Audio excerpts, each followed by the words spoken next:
delay here. So let's see here. Sound check, Marcus. Sound check. Hey, we're live. Checkmate King 2. This is White Rook over. We have you over and out. Sound check, Marcus. Sound check. Hey, we're live. Hey. Ready. So, okay, we're getting ready for the real show here, people. Get ready. 3, 2, 1, and welcome into DroneNation for 5/23/2022. And tonight's title for the show is, Does the Mini 3 Pro have a signal issue? We got the man here that we can ask some questions and get to the bottom of some of these issues. So just a couple quick notes before the show really starts here. We're all sending out thoughts and prayers for Mark Fisher's mother, who's been ill recently. So we hope that she can make a speedy recovery for that. And just one more shout out. Also, thoughts and prayers for Johnny Droneflower and his family. They had a kind of a rough week last week. I don't want to get into details. You can go over to Johnny's channel and watch a video, but it was a rough week for him. And they're doing a little bit better now, but keep them in your thoughts and prayers. So we're back with another show. We got our usual co-hosts, Marcus Crawford and DeMarco Bohr on the panel with us tonight. And we got a couple special guests. Eddie Nunez, first time on the show tonight. So everybody give him a hearty welcome. And Eddie. Yeah. Standing ovation in the background here. And of course, one of our our regulars on the panel here, John Cuppi, is going to join us tonight. And the second half of the show, he's going to class up the show a little bit here. We're going to have a PowerPoint type presentation and whatever. And, it's going to be kind of a step up for the show tonight. But, we got a couple small stories we're going to cover. And then we really want to get into get in good conversation with Eddie. And so we got a lot to go through tonight. So, DeMarco, how are you tonight? Good. Feeling a lot better. Almost back to my old self again, and I did some flying this weekend, and hey, it's great. Oh, and the son came in second place in the baseball tournament. Hey, so congratulations! Cool. Good. How about yourself, Ron?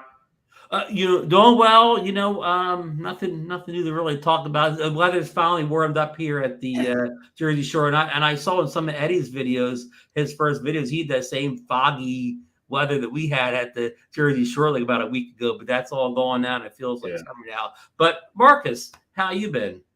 Yeah, not doing too bad, Ron. Doing a little bit of flying. I've did a couple of flights with the original Mavic Mini. I flew it the other day out at a park, and then I just had it in my car today, and I went out to one of the local parks, and I was getting some steps in walking.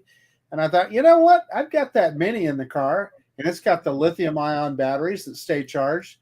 So I put it up. I didn't have any other cameras with me, so I used the iPhone to record audio and used the Mini to narrate to, and took it up for a quick flight today. And I really had fun. It's always fun to fly, right? Wow, everybody else is flying that new Mini through. You went old school and got the Mini 1 out. The old Mini 1, and I flew it out there. I don't know, about 700 meters or so, and it did just fine. So that's good. Good. All right. Well, we want to again. Let's check in with Eddie, see how he's doing. Eddie, how you been? What's new with you? Hey, I've been doing well. Very tired from all this flying that I'm doing with the Mini 3 and trying to crank out daily videos. I was going, good consecutively, I think, for the first 5 days, and then finally I had to take a break. I hear that. John, how you been? What's new with you? Oh, I've been having a lot of fun, Ron. I've been getting together, flying with friends locally. One of my friends, he's got a little farm and he's sectioned off an area of it for FPV stuff. So it's a total FPV playground. I was there yesterday. We were hanging out, arranging the course. It's just been a really fun time. I'm still testing FPV products and stuff like that. Just kind of start of summer here basically, and getting out and trying to fly as much as possible. That's good to hear your weather broke, and summer flying season. It almost sounds like you guys got your own personal AMA field over there. In a way, I would say we do. Yeah, yeah. If you saw it, you'd see what I mean. It's got everything, and I think it's just going to keep on getting bigger. Well, Dr. Dodson, I'm Facebook He friends is. with him as well, and let me tell you what, he has got quite a setup. And what's fun being Facebook friends with him is he's always posting pictures out there from his farm of the wildlife and Yep. all the things that he sees. Pretty entertaining. Yep. Yeah, he's got a cool property. He's got a really cool property, and he's very open to letting all of us here in mid-Missouri come and just hang out and fly. And it's awesome to have a place that is totally sanctioned to fly, basically, because as you guys know, it can be difficult to find a place to fly with all the park bans and people that don't want you flying here, there. It's just nice. It's just nice to have someplace like that. Good. Hey, just give us a real brief preview of what you're going to present in the second half of the show. So, if people are interested, they'll hang around. Right. So let me, I guess, try to share the, how do I share a window on this thing? At the bottom, it should be like the share button kind of in the middle of the screen. Right. I'm trying not to share the whole screen. I'm just trying to share the tab, but if I can't do that, that's fine. Let me just kind of mess with that here. Okay, let's try this. All right. Oh, okay, there we go. All right, let's try this tab here. Okay, I got it. Okay, so we're going to be talking about, you guys can see that, right? Yes. All right, so we're going to be talking about, let's actually expand this here. We're kind of figuring this out live, folks. Excuse me. Yeah. Bear with us, folks. Don't go anywhere. It's been a while since we did a presentation here. How the hell do we expand this? Maybe go to presenter view. Oh boy, how does that look?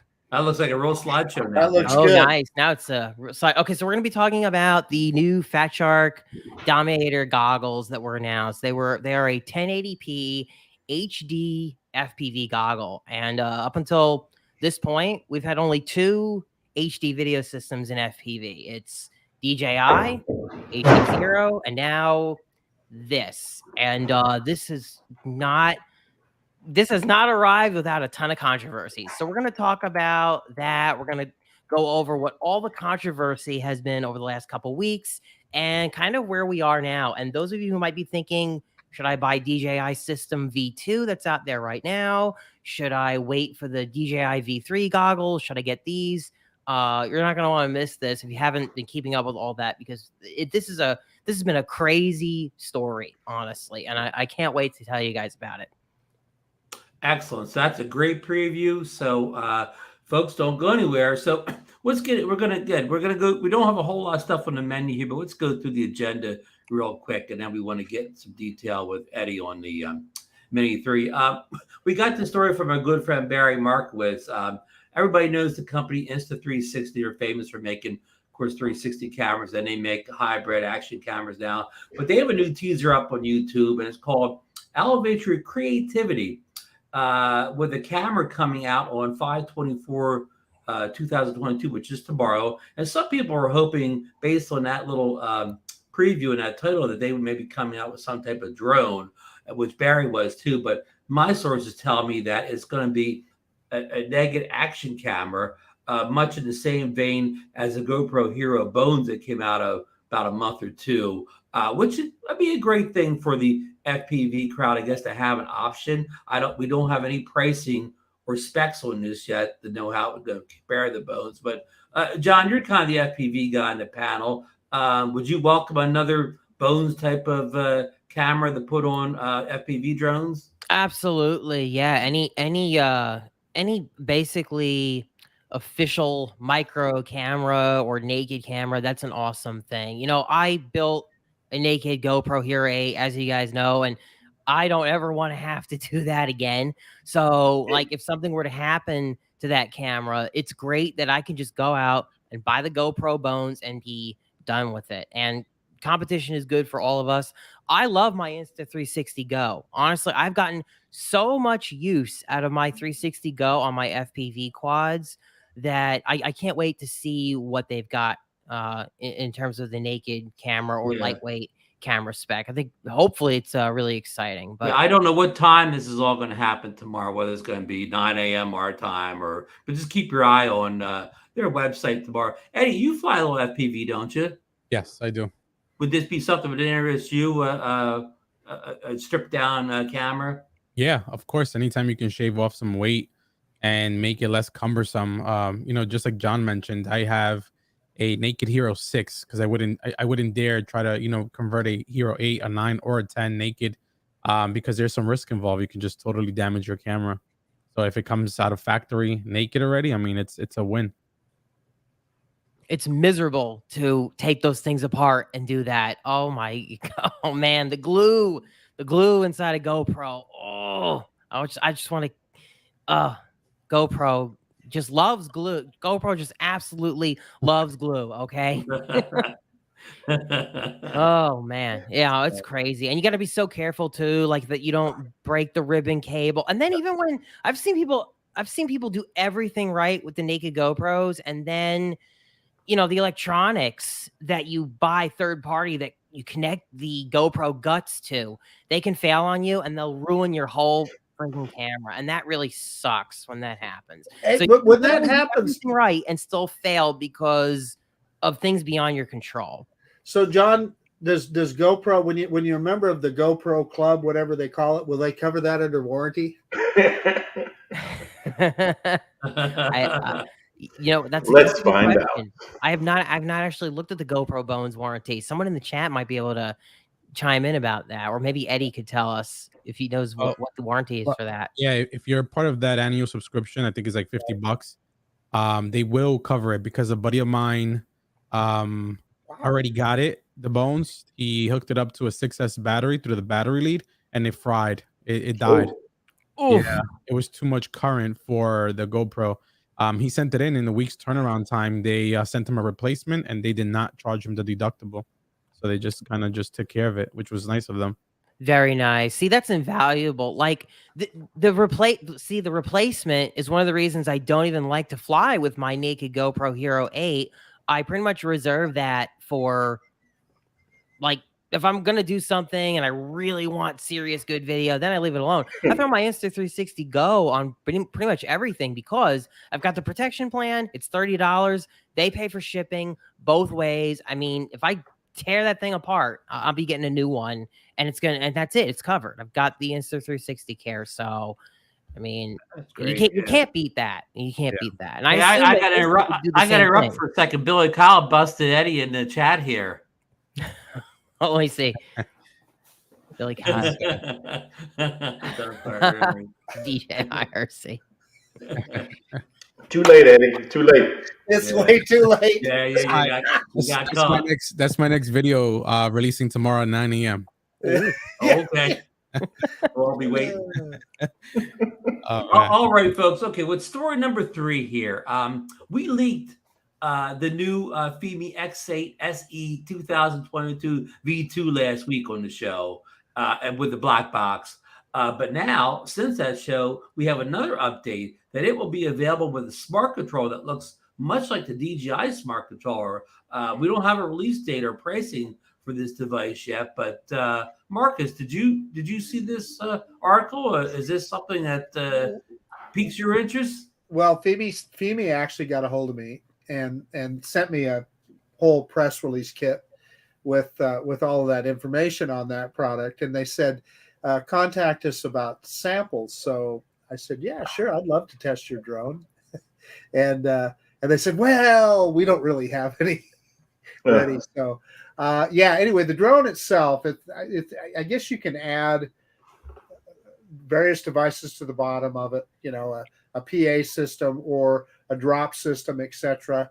I don't know. That's not anything that is terribly interesting to me. However, it might be of interest to some folks. But in the drone itself is $500.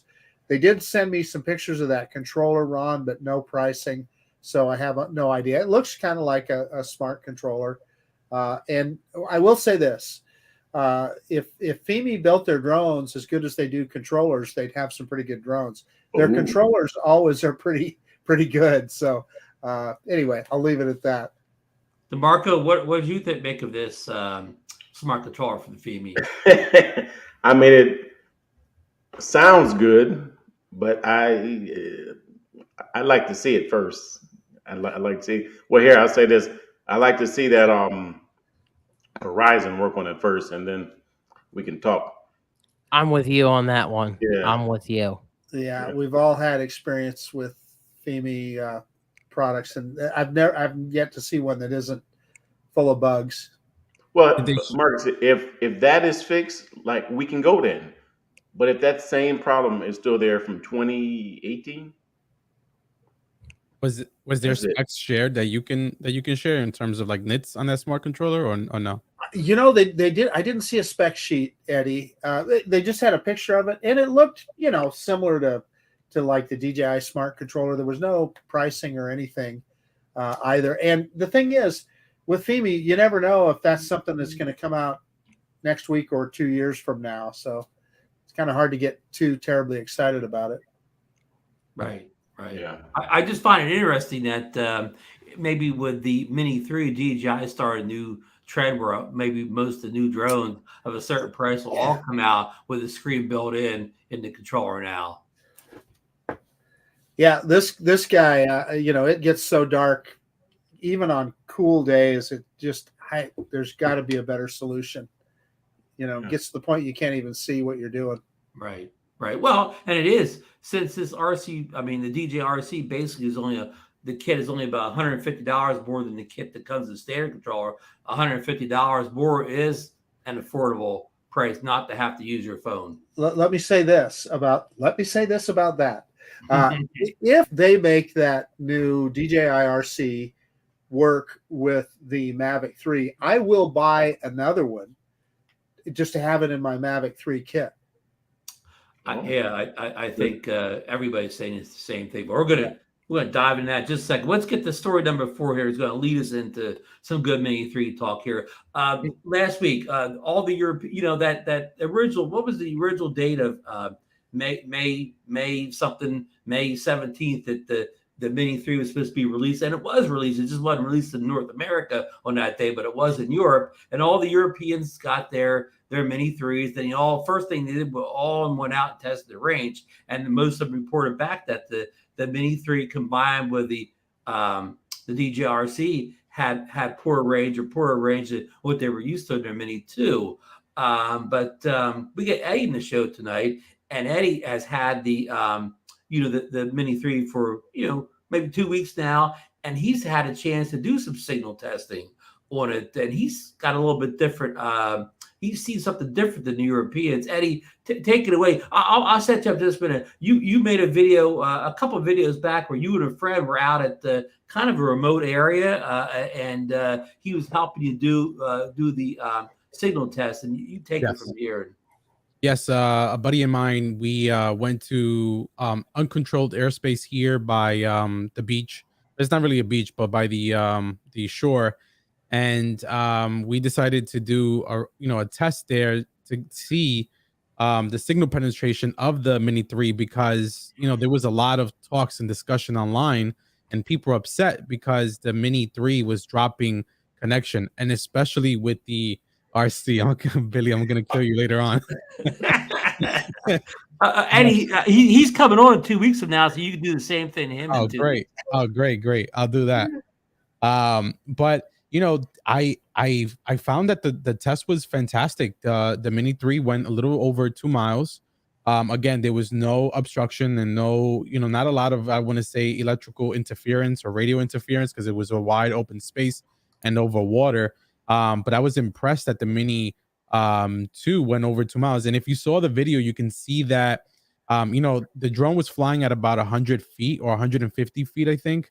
And then it lost connection at 11,000 feet. But when it tried to return home, of course, it raised altitude. And immediately, as soon as it raised altitude, I acquired full reception again on the RC, which means it could have went further. But of course, we didn't do that because my partner had the binoculars keeping a visual line of sight. And I just learned that you can't use binoculars. It has to be an unaided, in order to keep your drone in visual line of sight. It has to be through your natural eyes, not any special sort of tools. So we know that for the next time. But I've had no issues with signals on the Mini 3 at all. I would add that definitely when you're flying near objects or like around buildings and stuff, it does not have the same penetration as the RC Pro and the Mavic 3. So you see it drop signal then, right? Like going behind a building, going behind trees, you can see the signal quality cut lower, or just completely lose signal. But again, I think it's better than an Air 2S, what I'm seeing from a signal perspective, but not better with the Mavic 3 with an RC Pro, because the RC Pro, of course, has the OcuSync 3 Plus. This is just OcuSync 3. And using the RC Pro, you have the antennas as an advantage too, right, Eddie? Correct. Yeah, this doesn't have any antennas. This is it's like it does have antennas, but it's built inside. It's internal antennas. It doesn't have antennas that actually stick out or that you can kind of extend.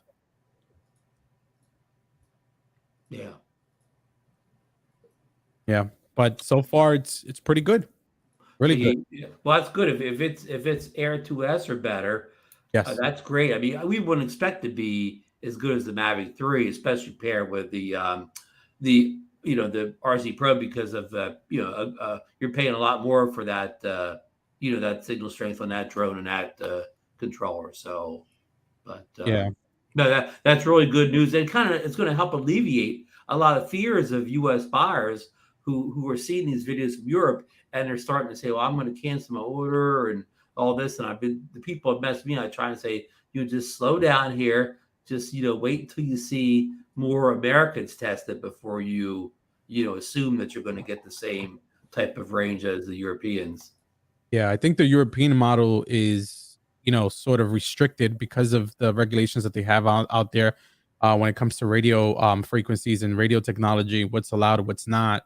But honestly, I mean, the signal that I'm getting from the Mini 3 is exactly what I would want. Like, this is not a drone that I would like to send, far away. It's a Mini, it doesn't have side sensors.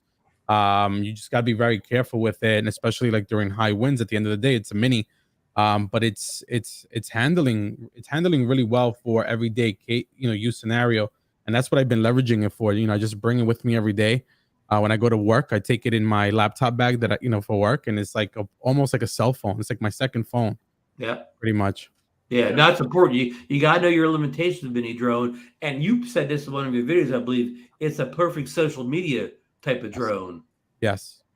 Yeah, it's a perfect drone for you to capture. The vertical on this is, I think, that my two top favorite features is definitely the RC Pro, right? Just having that controller, not the RC Pro, but the RC, just having that controller, I think, is phenomenal. How quickly you can set up. You just turn this on, you turn on the radio and the remote, and you have GPS lock under like 30 seconds. And yeah, Billy, I'll send you my affiliate link.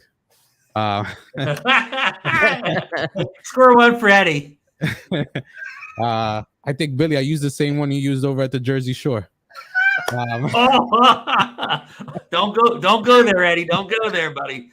Hey, real quick before we move on, Marcus had this up for a while. Can you answer Intel Maxwell Rotor's question? He says, do you have to face the drone with a new transmitter? Is it a panel antenna? No.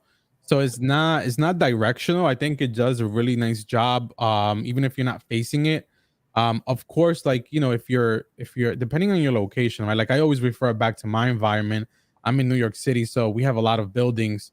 So of course, if you're not facing and you go behind a building, you're gonna see the signal either completely cut off, or you'll see the signal degrade on your remote. But you don't, like, within a close radius of yourself, you don't have to face the drone in order to have good signal at all. It does a really, really good job. Thank you for that. And of course, you probably fly at a more, I don't know, what do you call it, a tougher kind of Wi-Fi interference environment than almost anybody living in New York City. Yeah. So people should see better results than you are. Yes. And the one thing I'll mention too, it's I don't know if you guys have noticed this, but with I was a former Mavic 2 Pro pilot, and in New York, I always had to do compass calibration. always had to do compass calibrations, right? Magnetic interference was an issue. Correct. With the Mavic 3, I have yet to do one of those. With the Mini 3, no matter where I launched this thing from, I have yet to do one of those as well. I mean, there's no interference, and this thing is like locked into GPS, and it just stays there, hovering really, really steady. That's great to hear because I like to launch from the top of my car roof or whatever. So I love hearing that. Yeah, the other point is with these DJI drones, these newer ones, is even if you are doing a calibration, it's so easy. It's one flip around, turn it, one flip around, and boom, it's calibrated. Yes. Okay, another thing that you could help us with, a lot of people were concerned about the Mini 3 Pro, how fast it would lock salads, because you've been through the whole fiasco with the Mavic 3 and the slow salad issue that's now finally kind of fixed, or at least fixed for a lot of us now. But how about, and you've done a video on this too. So, yes. And people, if you're not subscribed to Eddie's YouTube channel, please get over there. What's the official name of your YouTube channel? Just my name, Mr. Eddie Nunez. There you go. Easy to find. So if you go over there, sub him up. He's already got a whole series of videos out in the Mini 3. He's touched on some stuff already. I'm sure it's going to be more to go as he takes a deep dive. But what is your experience with satellites with the Mini 3 Pro? It's phenomenal. I mean, literally 30 seconds, like 20 to 30 seconds, it's acquiring a home point, which a home point requires what, like maybe 10, 11 satellites. And then within like 15 more seconds, so about 45, 50 seconds in total, you have a ridiculous amount of satellites, like 18, 19, 20. And that's here in New York, no matter if I'm in a congested area with buildings around me or if I'm in an open space, it's the same. It's capturing satellites really quickly. And I think, and ever since I owned the Mini, my Mavic 3 all of a sudden is now capturing satellites at a minute, where before, even with the update, I was at 8. I don't know if this little thing that is giving it some sort of a booster as well with the signal. He's a good influence on his big brother. Hey, I'll give you a little bit of irony. I flew the original DJI Mavic Mini today. It took me 3 minutes to get 3 or 4 minutes, a long time to get satellites with that little guy. Wow, that is a long time. Is that normal, Marcus, for the Mini or no? No, no. I just thought it was kind of remarkable. I mean, anyway. And over the years, like going back to toy drone use, it seems the cheaper the GPS drone is, the faster it gets satellites or whatever. So you think the Mini would have got him real fast. So, Eddie, I love that location. You've done a couple of videos out where you're in Brooklyn and you're on this kind of like almost like man-made island park or whatever. That is the neatest location I've ever seen. Can you tell us a little bit about that location? Well, that's called Little Island. It's a makeshift park that New York City built. I think it cost them like over $3 or $4 billion to make. New York loves to tax people and waste money. It's a nice attraction, but it's fairly new. I think it opened up last year during COVID, so I never got a chance to visit. But I did get a chance to visit. I think that was 2 weekends ago, and it was a great location to fly the Mini. It looks very cinematic. There's a lot going on. And I had a great time, and I got some vertical videos and some vertical photos as well at that location. So that was a nice little location to fly. Wasn't there some like billionaire that was kind of behind that park or something that he donated something, or I thought, but I think so. Yeah, there's been a few instances like that. I mean, the other one is Hudson Yards, the vessel, that weird shape that they built on 34th Street. That was also a billionaire that donated money to just create that structure. So there's been a lot of investments in New York like that, with sponsored by artists or architectural designers. Right.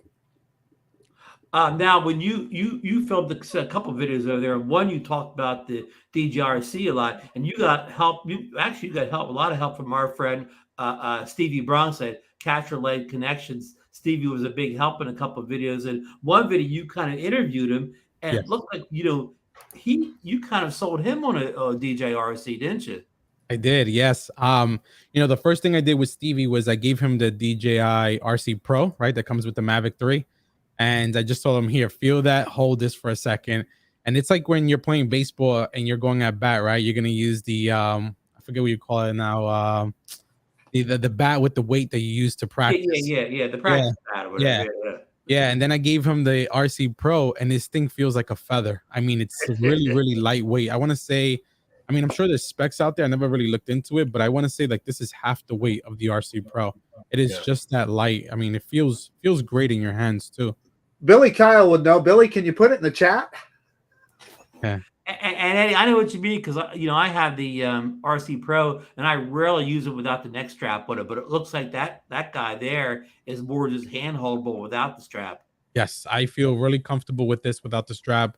With the RC Pro, I always use a neck strap as well because I'm afraid of dropping it. It is heavier and it feels bigger or thicker. But this is phenomenal. Yeah, you've done a really good job covering that thing too. And again, at Marcus, I think a lot of people would buy that just as a standalone item if it would be worked with, the other current drones in DJI's line. I absolutely would, just so that you had it already set up in your kit. So you're not having to grab a different remote and take it with you all the time. Yeah, I absolutely would do that, particularly for the Mavic 3. Yeah, I mean, I hope they make it compatible with. I don't see why not. It's using the same technology. A lot of the guys here locally keep asking me, will DJI sell this alone? And if so, how much? Right. And that's another topic that I think, it's important to understand that this might be better to purchase as a bundle with the Mini 3. Because if you think about the Mini 3, they're selling it for $600 alone, right? Without any accessories. Now, how much you think they're going to sell this? I strongly believe it's not going to be $300 or $250. I think it'll be around $500 to $600 as well. Yeah, so it does make sense to just get the drone too. Yes, exactly. Yeah. And it's a fun drone to have. Yeah, I don't know if you of course you showed video of taking with the drone, and you may have not got this far yet. So but just give us you kind of a rough estimate. How do you feel about the video quality coming out of the Mini 3, video and photo quality coming out compared to some of the, and you have all the way up to like the Mavic 3's Cine thing. So I mean, I know it's not going to be as good as those expensive drones, but are you pretty happy with the quality you're getting out of this mini drone? Yeah, I actually am. I think during the day it's really hard to notice a difference in quality from these drones, whether it's an Air 2S, whether it's a Mini 3 Pro or a Mavic 3. If you have the perfect lighting condition, unless you're going, you're pixel peeping or you're cropping in 100, 200%, it's really hard to determine, like, is this good quality or not? I think they all could. The Mini 3 Pro did impress me. I have not used it at night yet. That's one of the videos that's on my list that I want to create. It just hasn't been good weather here at night. Usually it's either very windy or just raining, or we've had terrible fog. But I am hoping to film that this week because I am interested in using the camera, since it has that aperture of, what is it, f1.7, I believe, right? Yes. Yeah, f1.7. I do want to see how it compares at night and really put it up against the Mavic 3 as well to see, is it compatible? I mean, it's not going to be the best, right? I don't think it'll beat the Mavic 3, but you also have to understand the price difference between a Mavic 3 and this. Is it doable? Is it feasible to use a Mini 3 and not invest so much money in the Mavic 3? I think it will, based just on my, I've been playing it around here, like in the house, just trying to take pictures at low light. And it's been performing really well. Good. That's good. And photo quality, you're generally happy with the photos coming out of it? Yeah, 48 megapixels. I mean, I've been leveraging it a lot for social media, for Twitter specifically, or Instagram. And the fact that this little camera can just turn and convert over to panel is just, it's fantastic. Often, like with the Mavic 3 or even the Mavic 2 Pro that I owned prior, when you try to do a panel shot, it does the 3 shots and then you stitch it together. What a lot of people don't realize is that there's a lot of distortion in that photo. Usually, your vertical lines are no longer straight. That you can see some of the bending in the lines. But with this, I mean, you're getting a true panel shot, and you can just frame it while you're flying your drone, versus to try to reframe it on your computer, whether Yeah, without a lot of work in Lightroom. Yeah. right, whether it's video or photo, it doesn't matter. You already have it composed as a vertical video or photo, so it's fantastic. And Just now, wanna- to get into vertical video mode, it's very easy to get there, right, Eddie, with a on-screen button. Yep, you can do it. You can press the button on the screen, or you can just press the C2 button here in the back, and the C2 button will automatically switch your camera. Yeah. See, that's great because even though the original Mavic had the vertical video, you had to take a deep dive into settings. It was buried way down in the settings. So, I mean, you really had to want to do it to go all the way down, to dig down and do it. So that's great that they make it easy. Yeah. And actually, I was with Stevie and another friend on Saturday this weekend. And I was an original Mavic Pro owner. So the other friend that we fly here with locally still has a Mavic Pro. And I asked him to bring it because I want to see the panel. I never leveraged the panel. And it's interesting how of course, the Mini 3 is a newer drone. But with the Mavic Pro, it did have panel, but it has a limited field of view, and you can't adjust. So, the Mini 3, even in vertical mode, you can adjust 60 degrees upwards. And with the Mavic Pro, the original, it was just a panel shot the way it was. You can kind of pitch downwards, but you can't pitch upwards at all. Oh, wow. Yeah. Hey, we got a question here from JS Enterprise. That's Leonard. Leonard's in New Jersey here with me. He's a question. He says, I might have missed it earlier. You didn't, Leonard. We didn't talk about it yet. But did they talk about not being able to fly the Mini 3 because of an update? And let me give you a little history. Eddie was preparing to make a video where you were going to do some tracking with the Mini 3, and that video kind of got it kind of went a direction you didn't want it to go. Yeah, so for starters, I think that video is number one disliked on my channel because everybody thought it was clickbait, but it wasn't. I went out to the park with the purpose of flying in active track mode and making a video. And in the location that I needed to gain DJI authorization, right, through the text. So I had to tether my phone to the RC. And then that was the night of, well, this was in the morning, but the night prior is when DJI released an app update, right? And there was an update for the Mini 3 Pro as well. So because I had the drone tethered to my phone, it realized there's an update. So typically, what do you do in those cases, right? If you're out in the field with a DJI drone, you skip it and you update it when you get back home. Well, I kept trying to arm it and pressing and holding on the fly app, and it wouldn't launch and it wouldn't arm.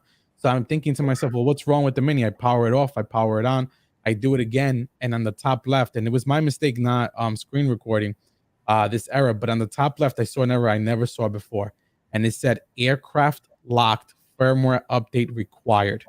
Ooh. So it won't arm. It wouldn't arm until I did the firmware update on the Mini 3 Pro. And nothing people hate more than being forced to do an update by their drone before they can fly. Yeah. So thanks for answering the question out there. I'm trying to keep up with all the questions in the chat here. So, anything you want to talk about the Mini 3 that we didn't cover, we forgot to ask, that you think is important to people? Because hopefully the people in the chat who order them are going to be getting them. Lon's been telling us about the 31st of May. So we basically, the rest of us still have about 2 weeks to go until we get ours. Yeah, I mean, I would say that I'm satisfied with it. This is like a mini Air to us. It has all the features that you can possibly think of. It has hyperlapse. It has all those quick shots mode. Yeah, I was gonna say the active track, but I have not tested active track since that video. The obstacle avoidance works really, really well on this thing. Again, only front and back and downward, nothing on the side. But I've tried to place it closer to objects, and it'll stop me and prevent me from going forward. It's really, really quiet. And what I do want to share is that this extended battery is fantastic. I mean, fantastic. I have 3 of these batteries, and I find myself using one and maybe 10 or 20% of the second one. I am getting 40 to 45 minutes on this battery. Wow. I don't know how DJI did it, but Oftentimes, I mean, I just fly one battery and that's it. I don't have anything else to capture. I'll land at 20%. That's how good this battery is. Well, I'm glad I ordered the Flybore kit with the extended batteries in, Eddie. Yes, I think that's the best decision.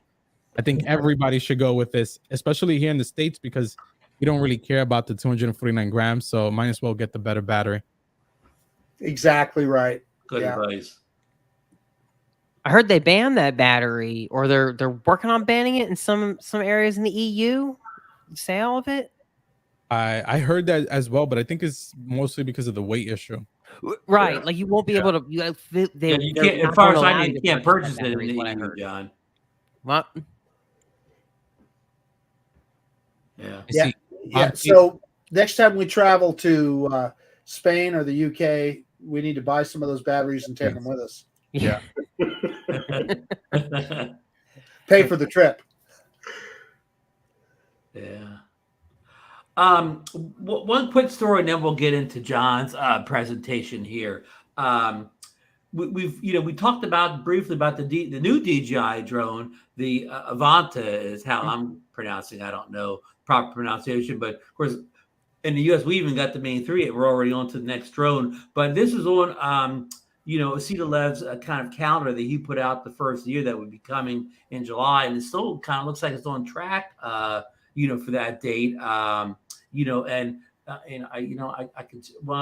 to read first, and I'll share the pictures. They got some high resolution pictures of what a model's been used, but basically, they're showing the bottom has obstacle avoidance sensors and ducted 3-inch Cinewoop propellers with 5 blades. And the higher number of blades typically means more thrust for the drone and more control for the operator. So that definitely sounds like a good thing. And they say in these pictures, you can see a single axis gimbal, which is primarily focused on stabilizing the roll axis so that the horizon line stays flat, which we all love a good flat horizon. And this is all from a Drone DJ article.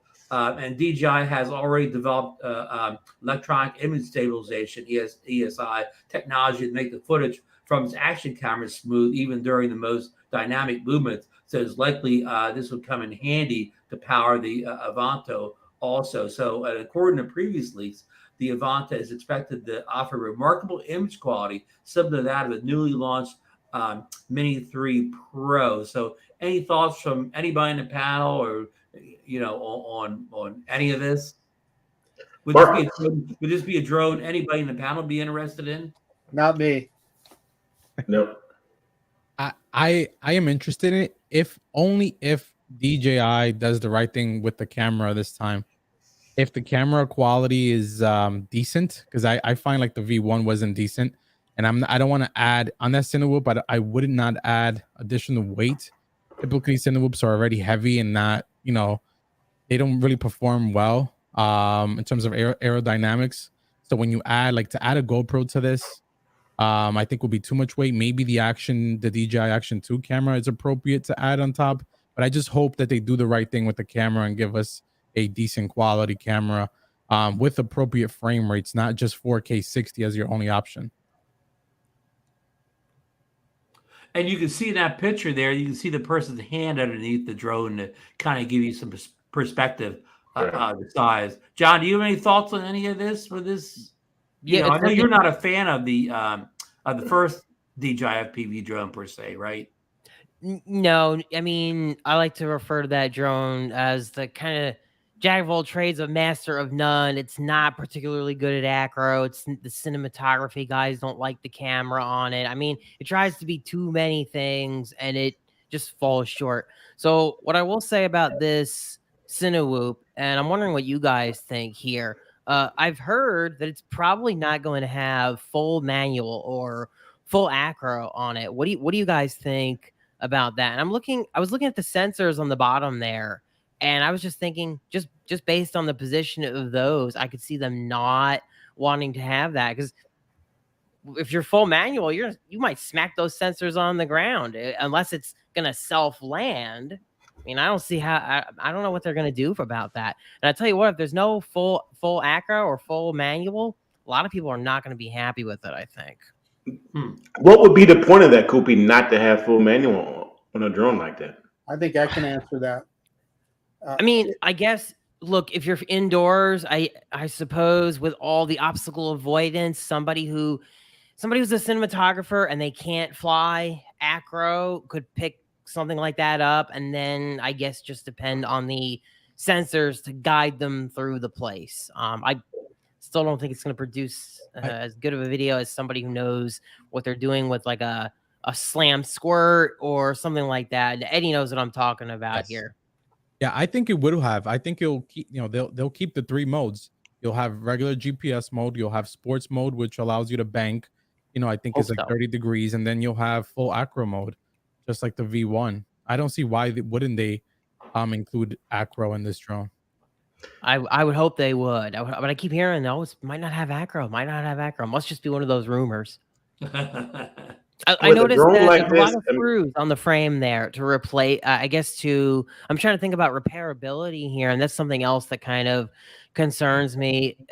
This thing looks heavy, and I kind of wonder how that frame is going to fare in crashes. And I was kind of hoping that maybe there'd be like a clip-on thing with a few screws. I don't know. Doesn't look like it's meant to be crashed, but this is the first drone, the first FPV drone that has exposed wires as well. You notice that from the frame to the motor? Good point. I actually didn't notice that, but you're right. Yeah. But what's the market like for one of these? I mean, I've seen them before though, but I really don't, follow this though. But I don't see a lot of them, flying. Well, also the fact that it has those ducted fans doesn't that have to do with being able to fly over people, etc. The new regulations, FAA regulations with regard to flying over people. Could that be what they have in mind there? I just saying.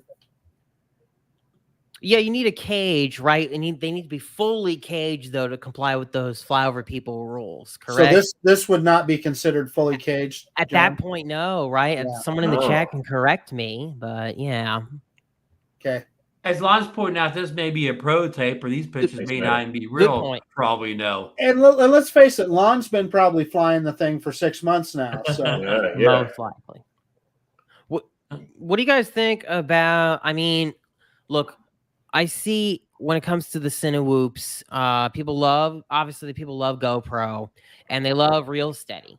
So I wonder how, like Eddie was saying, the camera better be really, really good, and the software related, I suppose, better be really, really good to compete with Real Steady, because that's practically, I think, an industry standard right now. Real Steady and GoPro footage, right, Eddie? Yes, and Gyroflow as well. Now. Gyroflow, yes, I've been getting into Gyroflow myself. But if this is not compatible with any of that, then I mean, well, you can technically stabilize any footage with, metadata. I guess it depends on if DJI wants to play nice with those applications, so to speak. John, those videos of I think the Cowboys did one, and one in the bowling alley when they're flying through and people are in there shopping. Those are shot with Cinewhoops, right? Yeah. Okay. Yeah. What do the article doesn't speculate a price or whatever, and John's broke this down for the first DJI PV drone. Like this, the goggle alone costs like $600 or more. Do you think to keep the price down on a drone like this, that will come out with a more affordable set of goggles? No, I think you're going to see either the same price for goggles or even maybe higher. No, so if you already owned the goggles, then maybe you could buy this as a drone only kit and save some money. Nope. This is not rumored to be compatible with anything in the DJI V2 or version 1 headsets that everyone out there already has. This is going to supposedly going to require a whole new goggle. So, oh boy. Yeah. Oh boy. Well, that kind of segues us into goggles, doesn't it, Ron? Yeah. Yeah, I mean, I'm not super excited about this thing. You guys probably could figure that out. If it was me doing it, I would just get a slam squirt or something like that and throw the GoPro bones on it. And that's what I would be doing. I wouldn't mess around with this thing, but that's just because I'm comfortable with the ecosystem that I'm in already. I know how to use Betaflight. I know how to bind Crossfire and all that stuff. So none of that bothers me. But for people who don't want to deal with any of that, this will probably serve a niche. I just hope that they don't make some of the same mistakes that they did with the DJI FPV drone. And also, I got to say this too. A lot of people thought that DJI would do more with that FPV drone. Like I heard, oh, they're going to fix this. They're going to do this, that, and the other thing. And I got to tell you, how do you guys feel? You know, those of you who bought the thing and thought that stuff was going to be fixed or worked on, and you guys got nothing really. It's I've only flown mine twice, John, so I can't really tell you. I mean, I heard they're going to fix all this stuff, and then what happened? Like it basically kind of was what it was. They I think they did one firmware update. I just can't remember what they fixed. I don't think it was much. But what we were all hoping for was the firmware was going to correct some of the camera quality or help improve it, and also add frame rates, because again, the only option is 4K 60. There's no 4K 30. There's no 4K 24. You're stuck at 4K 60. Right. I'll tell you that the DJI FPV drone for me though is my go-to FPV drone when I want to do cinematics. I attach a GoPro on the top, of course, with the Dobo mount, and that's the drone I'm always reaching for. Two things I love about it is that the batteries, you can easily recharge them in your car through, and it's a safe battery. It's not going to be, like a LiPo. And in the instance where you lose connection, you have two things going for you. You got that pause button, the drone just locks and hovers there, or you can just make it return back home to you with a Slam Square, which I also own. I get my cinematic shots, but I keep it within close range, relative speaking, and I don't fly over water. The DJI FPV for me is always over water, chasing boats, chasing, whatever is out there. It's comforting to fly over anything, really. I mean, right. I've gotten to fly it, and it's an awesome drone for just exploring FPV. I mean, you pretty much don't have to worry about sending it over any kind of hazard. It's just a relaxing thing to fly. Yeah, and I would get the Cinewhoop that DJI is going to release. I would be interested in it just because of that, just because of the peace of mind. Getting cinematic shots over long range or over water, just knowing that it could potentially come back to you as long as you don't have an obstacle above you, and it crashes. It'll come right back to you, so you don't have to worry about that. Absolutely. Yeah, I think we just kind of touched on some of the things that people wished were fixed with the DJI FPV. And another, I guess, a weird thing is, man, it would be nice if they fixed that bug where you can't switch from the DJI FPV drone to the traditional FPV system without totally losing all of your binds. Like Marcus, Dr. Dodson, who's got 2 DJI FPV drones and also flies the traditional FPV stuff. He basically needed to get that second set of goggles, because without that, he would lose his bind if he were to swap between. And I don't know why they just won't fix that. That's probably like maybe the number 1 complaint I see on the DJI forums. Sounds like an easy fix as well, right? A software fix. You'd think so, yes. But this has been an issue with DJI overall, honestly, with FPV over the last year and a half ish. Just not seeing any major updates or development either on the traditional side or the FPV drone side, and people have not been too happy about that. Well, all that being said, do you think this Avanta will be a successful product for DJI? Will it be as successful as the first FPV drone, or? I think it's in its own category. It has its niche, and I think DJI, no matter what product they do, they create such a good job creating awareness and excitement around the products that even if people don't think it's a good product, they'll go out there and buy it. I think that's what DJI has become, in my opinion. No, that's so true, Eddie. You just nailed that. That's absolutely right. And probably for good reason, because so many of us have had overall probably a more positive experience with DJI than we have any other drone manufacturer. So that's kind of behind that. And even when they put out something that's maybe a little bit mediocre, it still sells like crazy because of their name. Yeah. Oh yeah, there'll be plenty of people that will buy it just because it says DJI on it, no doubt. And also you have to think again, it goes back to a bundle, right? So if there's new goggles, so let's say goggles, let's just say ballpark figure is $700, and you can get goggles and the Cinewhoop for $1,000. For me, it makes more sense to just spend the extra $300 and get a drone and batteries with it versus just spending the $700 and getting goggles alone on their own. Right. I mean, I guess I can see that DJI is still serious about trying to stay in FPV by producing a product like that. So there is that. But yeah, if it's not, if look, you gotta convince, because this is not a product I feel to have fun. It's not for giggles. It's going to be aimed at the professional. At least that's what I think. So it better perform. It better perform. DJI FPV drone is really, anybody could fart around with that, but if you're buying this, I don't think it's for farting around. You know what I wish I had with the DJI FPV drone, and John knows this. John and I have had a lot of conversations about this. For me, I struggle with the goggles because of the way my eyesight works. I wish that there was a way. Now, I know you can plug your phone into it externally, but then you don't have any of the controls. I wish they would put a mount on the controller and give you the full controls of the drone on an external, whether it's your phone or a tablet or whatever, and I probably would fly it more.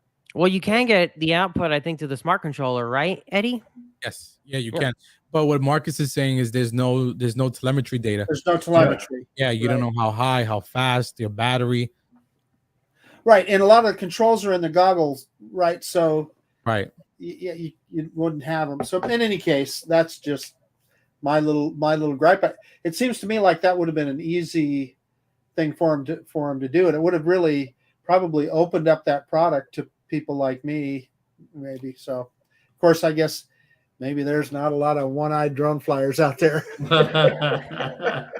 That sounds like a good channel name or something. The one-eyed drone flyer. Doesn't somebody has that name? Don't they? I can recall somebody has a channel name, One Eye in the Sky. I mean, yeah. Oh, I know that. Yeah, it's I got that. Yeah.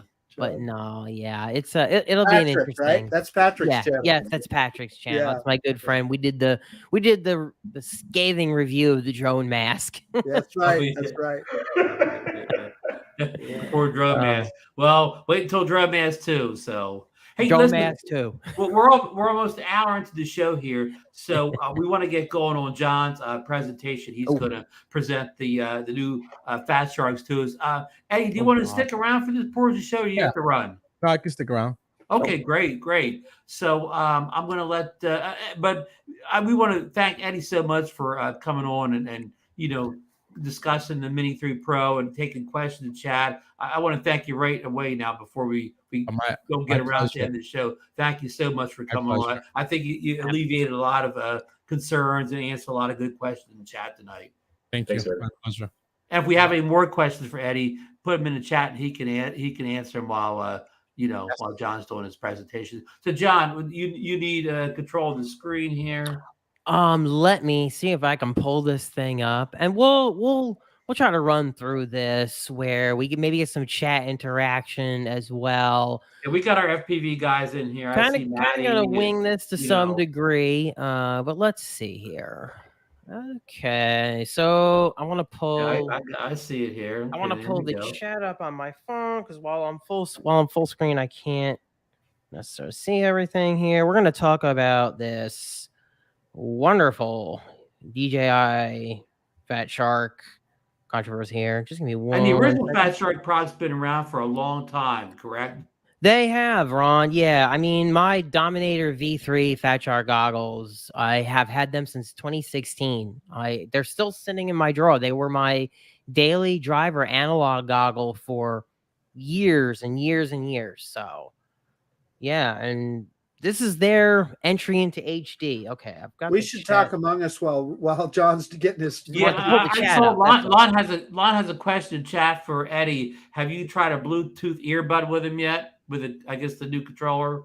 So I'm checking to see if it even has Bluetooth. It's something I didn't notice, but I'll give it a try now. There we go. How about this, folks? Hey, live testing during the show. Oh, it does have Bluetooth, so I'll give it a try next time. Ooh. Good question. Well, that'd be cool. I guess I can give it a try now and I'll report after. Okay, here we go. There we go.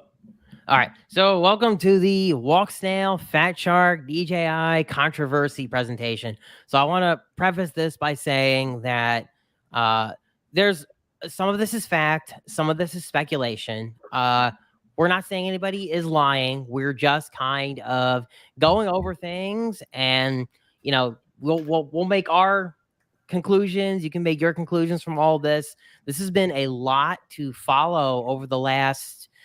I think it was 10 days ago that all this dropped, all this happened. So it was a lot for me to kind of piece together to explain where we are now. And if something doesn't make sense, I would encourage you to go into the sources that I'm going to kind of cite here. We're not going to be playing any of the videos out there. Like, we're not going to play Joshua Bardwell's video on these goggles. We don't want to get any copyright strikes. And I wish I could play some videos. So we're going to just do the best we can with the screenshots, the images I've pulled from Facebook. And hopefully I can kind of sum up what's going on. The FPV guys in chat, they probably already know what's been going on with this, because they've been glued. I mean, I've been glued to this whole thing, because it's wild to watch it unfold. So let's begin. So Fat Shark's new goggle was announced on May 13th. This is a 1080p HD FPV goggle. This is Fat Shark's. Well, this is really Fat Shark's first built-in Dominator HD goggle. They split with a company called HD Zero like 6 months ago. And so now this is supposed to be a whole new system. This was debuted as a new system. We can play a little bit of the promo video here. Let's just skip ahead. But yeah, this is a little bit of their promo video. As you can see, there's some of the system, and it looks great. No breakup or anything. Yeah, it looks really good. In fact, some people would say that it looks really similar to another system that they've been using for a long time. Just the way it behaves, just the way the video looks. It's got some cool features. I will say that, like, they're advertising that it supports on-screen display elements from Betaflight. That's the canvas mode. HDMI out. We've wanted HDMI out from DJI for, oh my God, official HDMI out for a long time. Never got it. So these will do HDMI out. Great for people who want to spectate. So yeah, basically that's the introduction here to these goggles.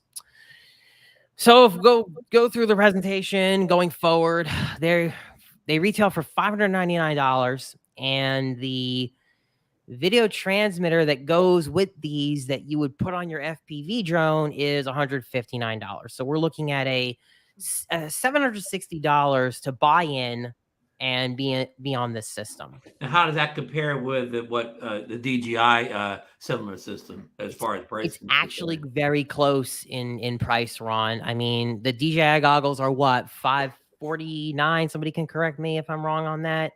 I think a CADX Vista. I just bought another Vista unit, and I think it was like 165, something like that is what the going rate for a new inbox Vista today, something like that. So it's actually quite close. I mean, this is in the ballpark of a lot of HD goggles. Maddie, we're going to get to we're going to get to that. The whole no date on when exactly for sure they'll be released. Supposedly by June-ish, they're going to have this all done. I should point out that this product is not in a finished state at this time. If you watch Bardwell's first look video, which we're going to kind of get to here, Bardwell showed it to everybody, and it's not in a finished state. There's a lot of bugs, issues with it, and so they're hoping to get it all done by June. So we'll see what happens with that.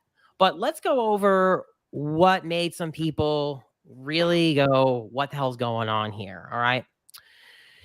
So if we look at this screenshot from the system, let's look at the corner here where it says low power mode, unable to record videos. Now, the FPV guys in the audience will know that that is a very common message that you get when you're flying the DJI FPV system. The Vista or the air unit to conserve, to prevent itself from burning up will go into a low power mode. Okay. So that message is pretty much exactly the same.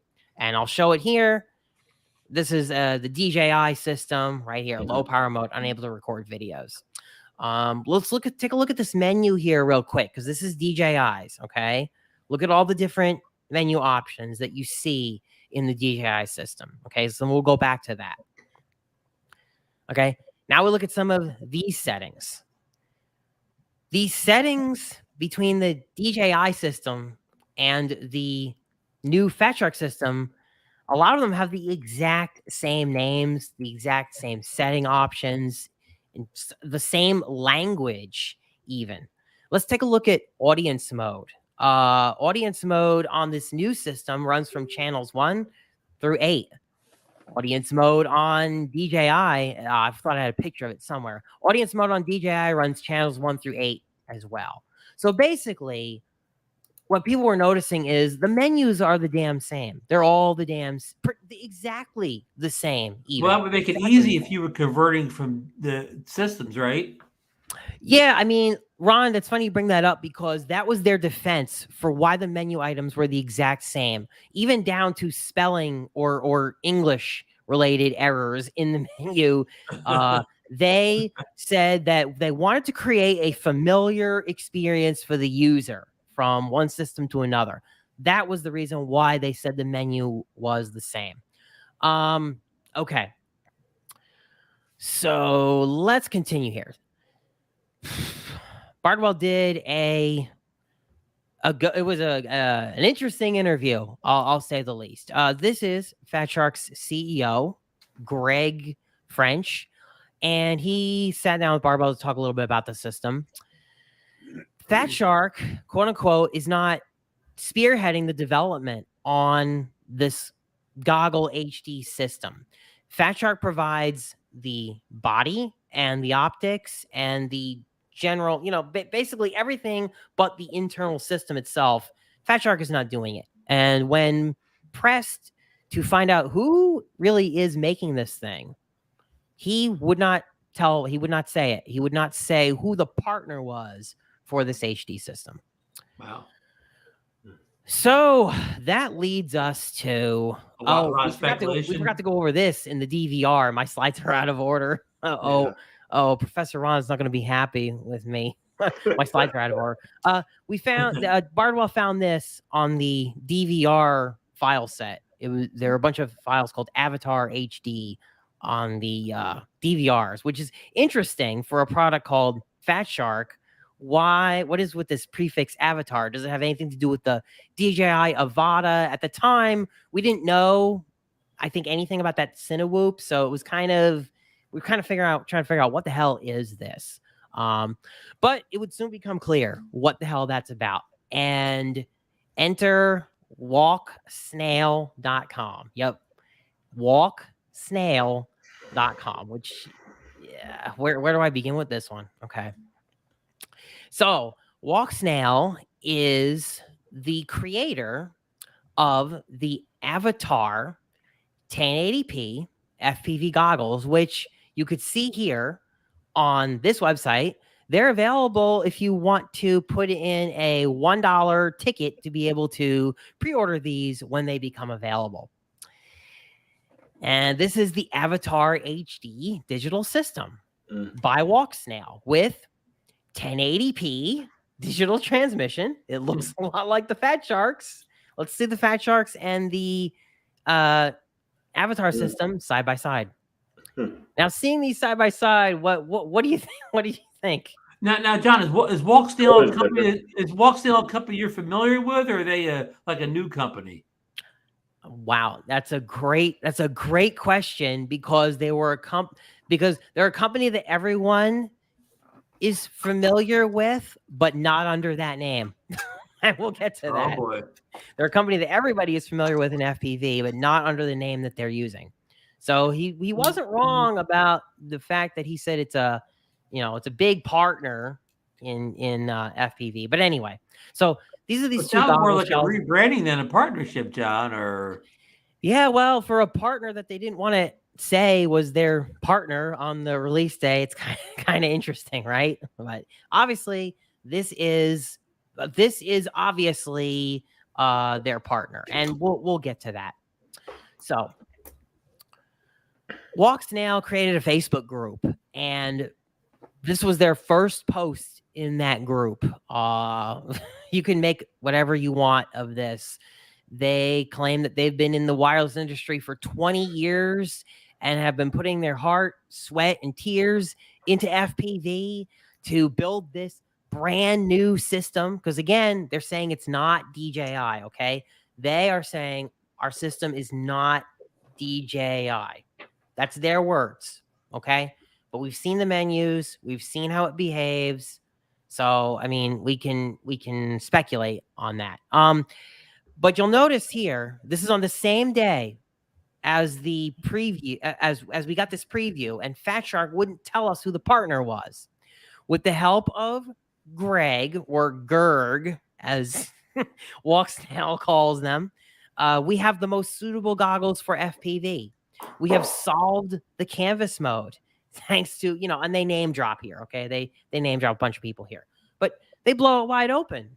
Fat Shark, obviously they're working with Fat Shark, and within like the 2 minutes that this was posted, I literally asked, I'm like, so you guys are the partner then for Fat Shark? And they said, yes, we're the partner. So there you go. I think my comment was like the very second one on this post, and they answered me right off the bat. So now people are seeing this and they're thinking, what the hell is going on here? We've got these Avatar goggles that look like the Fat Sharks. They won't tell us. They didn't want to tell us the partner. Now the partner is just apparently blown wide open. Like, what is happening here? Walksnail actually disabled their website for a time being. They put a password up on it, which ended up being just their name, so you could get into it. They also took down. Eddie's laughing because it was such a shit show. Oh my god. They took down right now on their website. They took down the pictures of the goggles. I guess they're only showing the video transmitter. Look, somebody messed up here. Somebody either went ahead, I think, and maybe announced this when they weren't supposed to, because for whatever reason, Fat Shark didn't want to share their partner at the time. And it made no sense that these guys just kind of came out of nowhere and did this. So obviously people were wondering what the hell's going on here. Nobody's answering any questions. And the internet detectives got on the case to figure out what's going on here. Like, what is this maze? And I'll try to demystify it, try to bring everything up to speed here. So someone went to CADX FPV's website. They pulled up the phone number, and they noticed that on the Walksnail website, they both had the same phone number. They both had the same address. CADX and Walksnail had the same company address. Now, CADX FPV, they're DJI's long-term partner with the FPV system. They make the Vistas, all that stuff. So now, what's up with that? it gets even better because the detectives went further. They went to Trademarkia, and they looked up the trademarks. And guess who owns the same trademark for Cadex FPV, and Walksnail? The same person, same individual, all under the same company. And interestingly, I don't know if this is correct, but this lady here, who, if this is correct, is a senior project manager for DJI, or was a senior project manager for DJI at some point, is the person who handles the trademark for all this stuff. I mean, I don't know what to think about that. I don't know if that is the correct photo or whatever, but that's what people dug up. I found it interesting. I found She's one of those all the patents. I mean, yeah, she might manage all the trademark related stuff for these companies. But at this point, the line was drawn between Cadex and Walksnail, and I will say that they do not deny that they are Walksnail. They did not say that they weren't. I mean, people even noticed like the antennas on the Vista. They're the freaking same as the Walksnail ones. So they've been using this brand actually for quite some time now. And this is their old logo. It used to be literally a snail. So I mean, the line was drawn. So Cadex FPV is Walksnail for all intents and purposes. They say at this point the companies are two separate entities, but you know whatever. Obviously the ties are there, so to speak. The ties are there. Okay. So then Rotor Riot, Drew makes a video and he says, you guys are gonna know we're gonna be able to explain things. We're gonna tell you stuff, but you don't get to know things before you're supposed to know them. Okay. And that was not well received either. People did not really appreciate this as well. Because again, we're all just trying to figure out what the hell's going on here. Right. People wanted answers. They didn't want to look.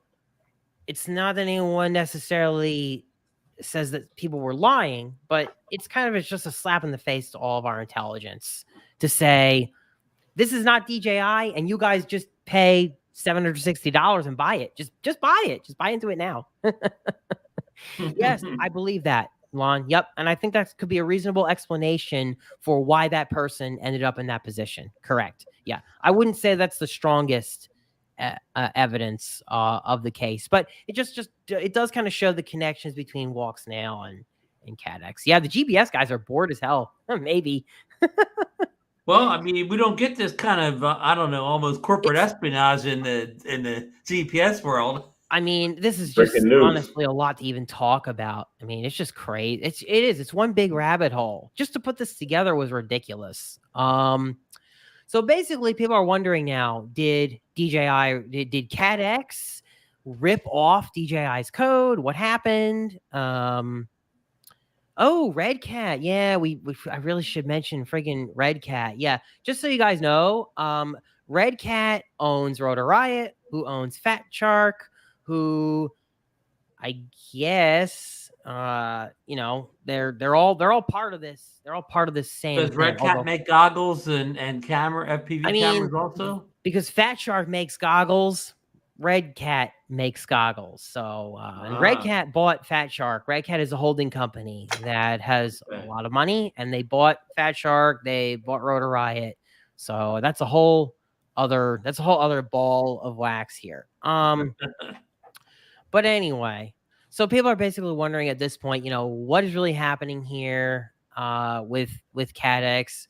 Did these guys rip off DJI system or what's going on? So they were in RC long before they bought them too. See, there's two Red Cats out there. There's Red Cat, this holding company, and then there's Red Cat, the RC truck company.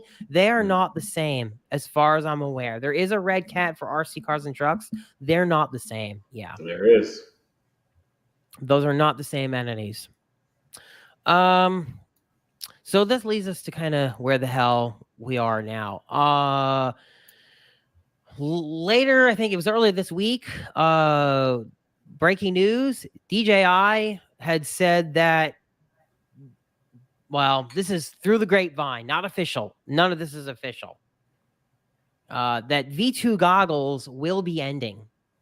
And you can kind of take what you want from that statement. Again, we have no official statement yet from DJI about what's going to happen with the V2 goggles, but this is a source that I guess it's Blunty shared here with Bardwell that was supposedly heard in a meeting that the V2 goggles will be ending. And that caused some people to kind of, well, the slides were out of order. Let me just touch on this real quick. Fat Shark did eventually come out and say that they announced the Dominator goggle and they fully announced that their partner is Walksnail. My slides were freaking out of order, but yes, they did eventually admit to it. So it's not a secret on their end anymore. They pretty much came out and made the statement knowing, telling us what we already knew, that Walksnail was their partner. But yeah, and supposedly the reason for this was because they had a timeline to announce the partner, and that day was the day that they were supposed to announce it and not beforehand. Why? I don't know. Why allow confusion for days on end over this is beyond me. But oh well, eventually they did admit it. But going back to this, DJI V2 goggles will be ending. So let me put up some speculation here. This is from Bardwell. One of the things that is speculated is that, could CADX or Walksnail have made this system by using poached employees or leak code? And then is DJI just saying, we're out now? Like, screw it. You guys stole our stuff. We're done. We're going to end the V2 system. It's interesting because he says I can't show you any evidence for that, but apparently he does have some evidence for it. It's kind of weird. It's also a possibility that they may have had a patent and it expired, or some kind of 5-year agreement. Maybe Walksnail was the originator of the technology. That's what they claim. Personally, I would have a really hard time believing that they made the software. We really don't know. This is one possible theory. So, and I tend to agree with this. This is one of the questions asked. So does that mean CADX is just going to stop making Vista units? Or does it mean now that a third-party manufacturer can build their own transmitter and stuff based on the V2 system? No concrete source, but if you look at any device CADX has ever made, and then you look at the Vista, and you look at all that stuff, it kind of looks like DJI is the one who's actually making this stuff. Could CADX have pissed off DJI and they'll stop making the system? We don't know. They say no. We recently said that we recently heard that it will go on. But yeah, there's really a lot of question about what's going. There's still a question now. Where did this really come from? Did they reverse engineer it? Are they using DJI's golden P1 chip? Did they take the system and make it run using other hardware? There's really just a lot of still big unknowns with all of this. Sadly, Walksnail said that the new system will not be compatible with current DJI products, which is a huge bummer. Huge bummer that they're saying that this system won't be compatible. Now, I'd like to kind of why steal all this technology or whatever and not bother to make it compatible? Kind of interesting, right? I mean, and this is going to be a showstopper for a lot of people who might consider updating, because there might not be enough of a reason to upgrade from the DJI V2 system. Give me 1 second here. I need a break for 1 second. All right. So I'm gathering, even if DJI stops making this out, you could just a Fat Shark equivalent instead and be probably operate just as well. I mean, your own drone. I mean, could they end up becoming a replacement for DJI FPV system? Yeah, maybe. It raises a lot of questions. We would kind of need to see the system in action, but I just don't know that there's enough reason to upgrade. Not from me, not from based on what I've seen so far. And I think a lot of people are in the same boat. They're not going to be willing to upgrade to this thing unless it offers some pretty significant changes, because you're talking about sinking $760 and then replacing all of your air units, which is another $150 for every drone that you got to swap over to this setup. I mean, I think a lot of people are just not going to be thrilled with that. Yes, the rest of everyone's falling asleep.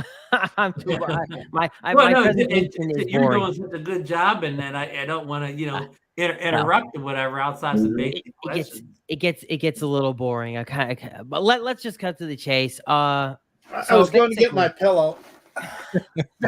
Yeah, so basically, they threw this post up praising DJI the other day. It lasted all of 2 minutes before they deleted it. Yes, this post went up and they deleted it. It was really awkward. They praised DJI. They touted Bardwell's acceptance of their system, which was also really bizarre because Bardwell didn't really accept it. Yeah. So at the end of the day, I think we'll just end here. This is the official answer that Bardwell dug up for the Vista situation. A Caddx representative said that Caddx and DJI are still partners and they won't stop producing the Vista for the V2 system. And that as far as the V2 goggles, they've been placing orders for V2 goggles from them, and they haven't gotten any information from DJI saying that they're going to be discontinued. And they also said that normally DJI informs them months in advance if they're going to stop production.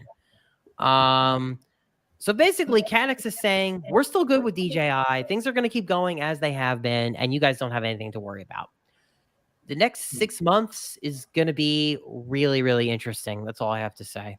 So at this point, would you recommend anybody buy the Fat Shark, the new Fat Shark system? No way in hell. It is far too uncertain. The only reason I'm considering buying it is just because I think it would be interesting to have on my channel to show people what the hell's going on with it and see what they do. Sure. That's be the only reason that I would buy it right now. You know, John, you just touched on the same reason that I buy drones like the little Nano Plus. It's for exactly what you're talking about.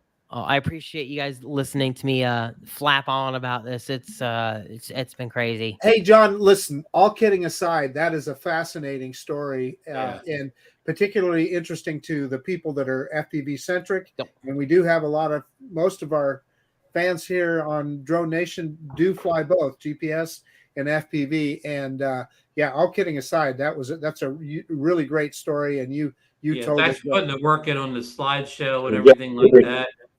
My PowerPoint skills aren't what they used to be, so appreciate that. That research was not mostly done by me, but I did compile it. So I hope.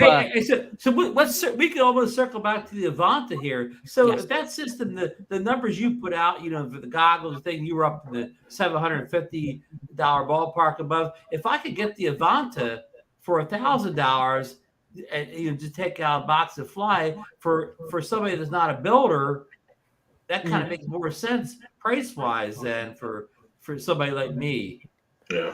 Yeah. I mean, that would probably make sense if you just wanted something all in one. And Ron, you don't like to mess with Betaflight or anything like that, so that would be the route for you to go. But these Fat Shark goggles are not, supposed to work with that Avata. So, and supposedly they call the Avatar and the Avata and all this, they say it's the biggest coincidence ever. That's what they said. This is all the biggest coincidence ever. Their words. Yeah. I mean, I never realized the corporate politics were so complicated in China. I mean, what do you guys? I mean, it's really, after seeing all that crap, what do you guys think of this? I mean, like, well, let me ask you one question I didn't answer at the beginning though. Is Fat Shark, are they an American company? I believe they have I guess Red Cat. Red Cat is a Puerto Rican company who owns Fat Shark. So I guess they're a Puerto Rican company with bases in China and the United States. The thing is that with the way corporate structures are now, it's so hard to tell who owns what. It can be, it can be incorporated in one country, but the owners can be someplace else. So, I mean, that's almost, it's just difficult to tell anymore, Ron. Yeah, and drawing all these, the mazes between the companies is just amazing. How the FPV community. I feel like I don't know what they were thinking, right? Like, did they really think that everyone was just going to accept what was shown to them there and not ask questions and not be like, what's going on here? Like, maybe FPV guys like to know what they're buying. They want to know what's in these systems, who is behind it.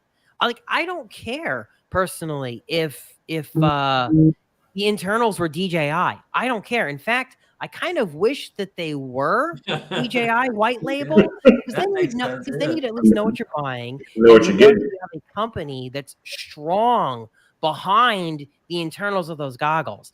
I'm kind of worried if like Walksnail or whoever the hell is making those things, what they're doing. Is that thing still beeping? No, I put it in my car. There's a buzzer on my FPV drones that it came out and it's been beeping. So like I need to resolder it to get it to stop. You would think that a guy that kills mosquitoes for a living would have something better than an envelope to slap. We thought Chris was coming to get the Dominator goggles. It was a gnat. It's a gnat. All right. Well, anyway, so that's pretty much the end of the FPV presentation. Thank you so much, John.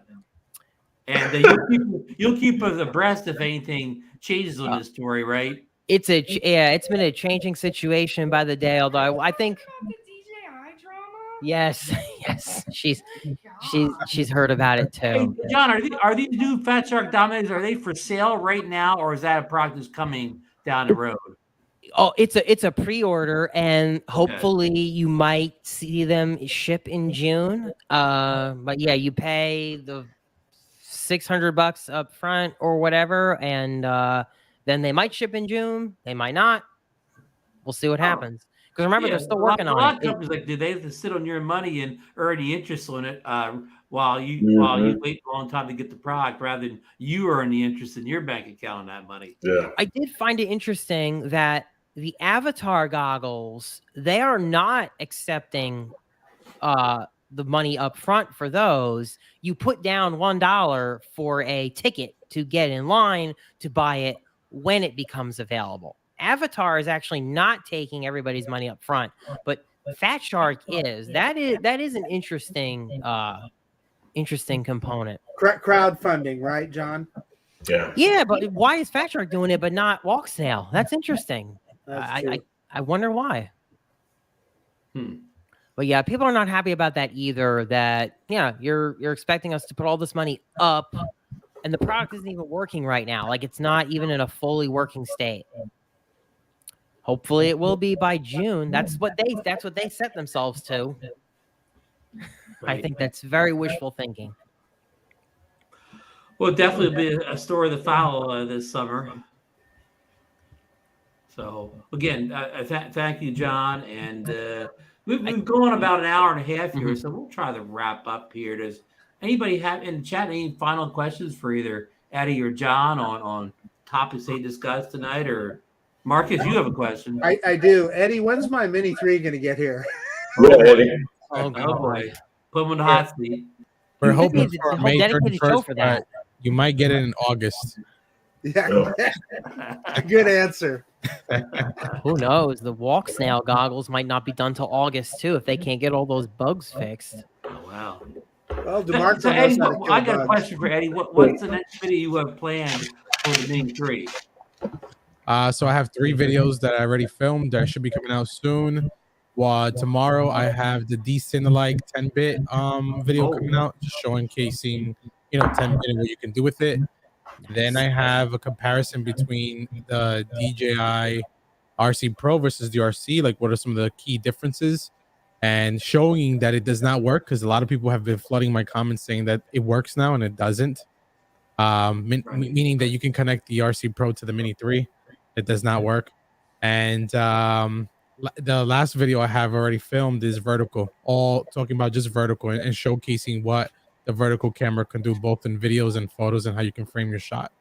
Oh, awesome. I'm glad you brought up the 10-bit video. I forgot to mention that. That just happened like last week, right? That upgrade came up and it added 10-bit colors to it, so it gives you more flexibility in decision, like when you're editing in a editor like Final Cut or Adobe Premiere.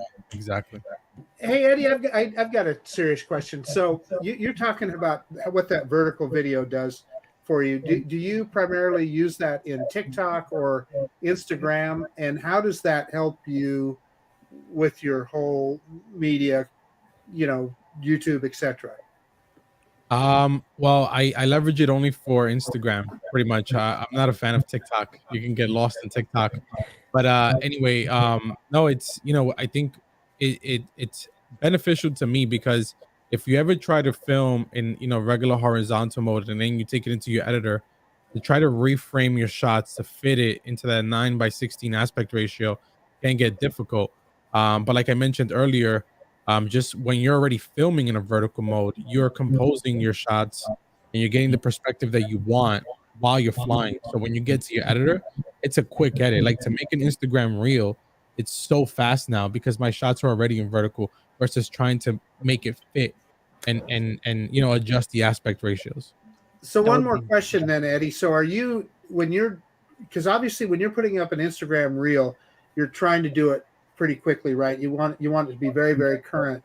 So do you do that with the editor that's built into the Fly app, or do you export it? No, I still export it to Premiere, because I want to add like my music and then also my transitions, which you can do through the app.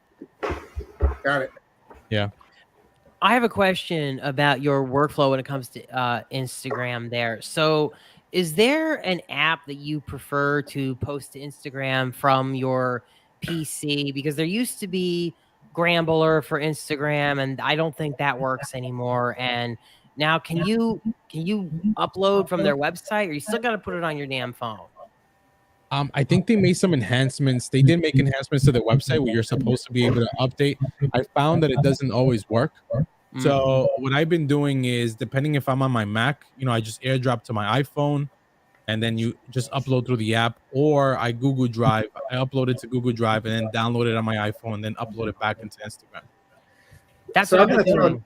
throw one more question at you then. So you're doing this on your Mac or your iPad. So why not Final Cut Pro rather than Premiere? I just got used to Premiere and the workflow, so I already know all my transitions are saved, all my presets are saved. I know Final Cut Pro is much faster and it doesn't require all that rendering all the time, because it's rendering behind the scene. I started with Final Cut Pro, which is interesting, but then as I gravitated to Premiere, I found a lot more features that I liked in Premiere, such as After Effects. What you can do in After Effects is amazing. I also like editing my audio, so like my microphone audio. In Final Cut Pro, it's not as easy to tune your audio to your voice, but in Adobe, you can just flip that clip over to Audition, create your adjustments, click save, and it automatically brings it back into Premiere and replaces it. So I like the workflow in Premiere and Adobe overall much better.